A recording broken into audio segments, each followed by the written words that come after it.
흥신소에서 만약 맡겼는데 그렇게 해서 증거를 해왔다 하면은 처벌될 가능성이 매우 높습니다. 조심하셔야 돼요.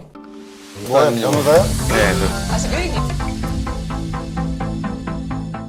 자, 상간녀 소송을 이제 하려면 사실 증거가 제일 중요하잖아요. 이 증거를 어떻게 직접 수집을 할 수 있는지 너무 막막하다 하시는 분은 소위 말하는 흥신소에 맡기고 싶어 하시는 분이 많이 계신데 저한테 많이 물어도 보세요. 의뢰인분들께서 변호사님 이거 합법이에요? 불법이에요? 아니면 비용은 어느 정도 돼요?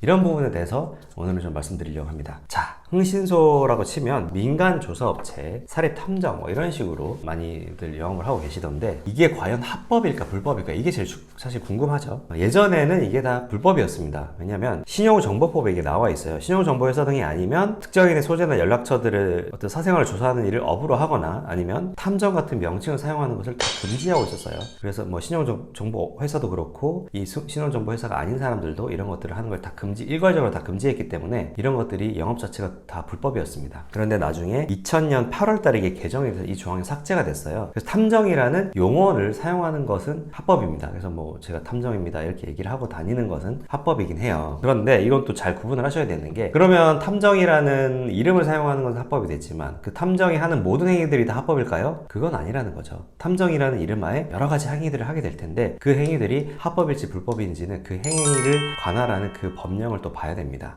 여기에 대해서 한번 하나하나 살펴보도록 할게요. 자, 제일 많이 또 하는 게 배우자의 차량의 위치 추적기를 다는 거예요. 그렇게 타는 이유가 뭘까요? 위치 추적기를 달고 배우자가 어디로 이동을 하면 거기 만약에 예를 들어 숙박업소로 이동을 한다. 그러면 숙박업소에 따라 붙어서 상간녀와 같이 나오는 것들을 사진이나 영상을 찍어서 그거를 증거로 제출하면 불륜의 증거로 가장 유력하기 때문이죠. 이게 과연 합법일까? 불법일 것 같죠? 네, 위치정보법에 이건 나옵니다. 위치정보법을 보면 개인 위치정보 주체의 동의를 받지 아니하고 개인 위치 정보를 수집이나 이용한 자에 대해서 3년 이하의 징역 또는 3천만 원 이하의 벌금에 처하고 있어요. 굉장히 좀 엄하게 처벌을 하고 있습니다. 이거 조심하셔야 돼요. 자, 그럼 이거 어쩌다가 걸리게 되는 걸까요? 배우자들 중에는 꼭 이렇게 좀 촉이 좋은 사람들이 있습니다. 이런 사람들이 차량을 계속 운전을 하고 다니다가 뭐 이상한 차가 계속 날 따라다니는 것 같아. 그러면 한번 이제 쓱 보기 시작하죠. 뭐 보통은 이제 그 밑판에 많이 다는데 그 밑에도 한번 쓱 보고 여러 가지 이제 뭐 의자 밑이나 이런 데를 막 뒤져보다 보면 위치 추적기를 발견을 하게 되는 겁니다. 그래서 이거를 경찰에 고소를 해요. 그럼 경찰에서는 위치 추적기도 우리 핸드폰 단말기와 마찬가지로 다 이용 명의자가 다 등록이 돼 있습니다. 그래서 이런 것들을 조회를 하면 나오게 돼 있어요. 그러면 이용 명의자가 탐정업체,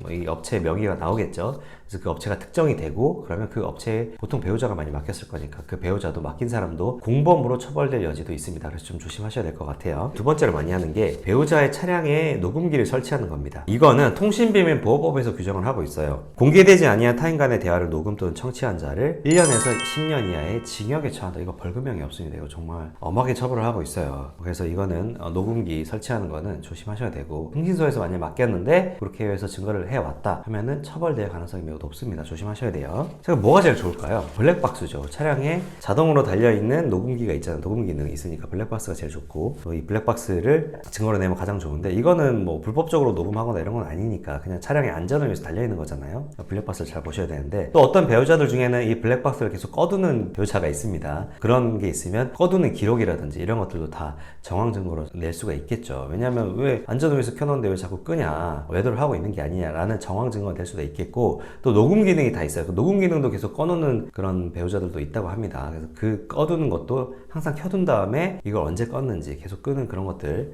이거는 조작을 해야지만 끌 수가 있기 때문에 그런 것들도 다 모아놓으면 좋은 것 같아요. 가장 좋은 거는 블랙박스에 녹음이 다 돼 있는 그 영상과 그 녹음 파일을 내는 게 가장 좋겠죠. 자, 그리고 흥신소에서 또 어떤 숙박업소나 이런 데 따라 붙어서 사진을 찍잖아요. 이 사진을 찍은 것이 과연 합법일까? 근데 엄밀히 말하면 이것도 그렇게 합법이라고 보기는 어렵겠죠. 개인정보를 이제 초상권이나 이런 걸 침해하는 거잖아요. 손해배상 소송을 당할 수가 있는데 그런데 문제는 뭐냐면 이 사진을 누가 찍었는지 어떻게 알아요? 그냥 배우자가 이제 소송에서 제시를 하면서 뭐 내가 찍었다 이렇게 얘기할 수도 있고 그 업체가 특정이 안 된다는 겁니다. 그래서 실무상은 흥신소에서 사진을 찍어서 제출을 한다 하더라도 처벌되는 경우는 드물다 이렇게 알고 계시면 될 것 같고 가장 궁금해 하시는 게 비용이겠죠. 이게 어떻게 산정이 되는지 저도 궁금해서 막 전화해서 물어보기도 하고 했습니다. 나름의 시장 조사를 해보니까 뭐 요즘엔 흥신소나 민간조사 업체에서 하는 유튜브도 있더라고요. 그런 것도 한번 찾아보고 하니까 보통은 인건비가 제일 크게 차지한다고 해요. 보통 이제 한 팀에 2명에서 3명 정도가 2인 1조 아니면 3인 1조로 이렇게 움직이게 되는데 왜냐면 이게 모텔에서 나오잖아요. 그러면 이거를 나온다 이렇게 이렇게 좀 워키토키로 이렇게 얘기해주는 사람이 있고 그 또 나오는 입구에서 기다리고 있는 사람이 또 있어서 이런 식으로 따라 붙으면서 여기서도 찍고 여기서도 찍고, 왜냐면 여기서 놓칠 수가 있으니까 뭐 그런 식으로 한 명이 하기 힘들다고 합니다. 그래서 여러 명이서 함께 움직이기 때문에 한 명당 최저 시급으로 적용을 해도 뭐 10시간, 8시간 하면은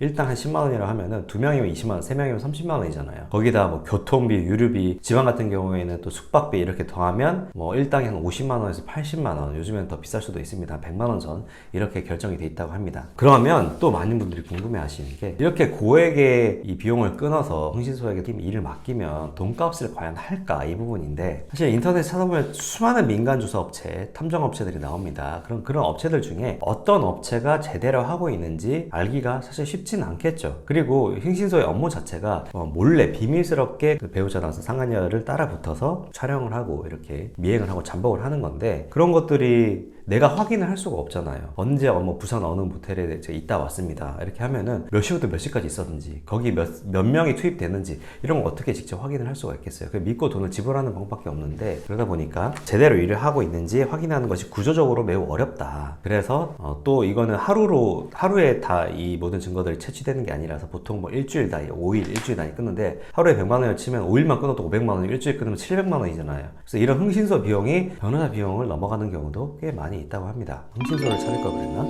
네, 마무리로 이제 탐정이라는 이름으로 이제 이름 자체는 합법화가 됐지만 여전히 흥신소들이 하는 어떤 이런 개별적인 행위들이 불법에 걸릴 여지가 사실 좀 높은 상황이긴 해요. 그래서 제가 변호사로서 말씀드릴 수 있는 거는 나홀로 증거 수집이 사실 가장 안전합니다. 가급적 이런 의뢰를 자제하는 것이 좀 좋지 않을까 이렇게 생각을 좀 해보고, 그래도 혼자 하기 사실 쉽진 않잖아요. 힘든 걸 맞으니까 어쩔 수 없는 경우에는 이렇게 맡기더라도 어떤 리스크가 있다라는 거는 알고 계셔야 될 것 같습니다. 그리고 마지막으로 실제 어떤 이혼 소송에서 나홀로 증거 수집에 성공한 사례를 좀 말씀을 드릴게요. 어떤 분이 있었냐면, 그 의뢰인 분께서 본인의 친구와 함께 남편을 따라 붙은 겁니다. 회사 근처에서 기다리고 있다가 남편이 나오는 걸 잠복하고 있다가 차를 가지고 그 친구의 차로 했겠죠. 왜냐면 본인 차로 하면은 남편이 알고 있으니까 붙어서 상간녀가 살고 있는 그 집까지 알게 되고, 그리고 뭐 올라가는 거 이런 것도 다 사진 찍고 해서 이제 기다리고 있다가 바로 간 것도 아니고 한 30분 정도 있다가 그 집에 올라가 가지고 이렇게 뭐 원룸이었다고 해요. 이렇게 문 두드리면서 녹음도 다 하고 상간녀와 이야기하고 남편과 있는 것도 다 찍고 이렇게 해서 증거들을 모아 오셨던 이런 분도 계십니다. 그렇게 해서 위자료 한 1800 정도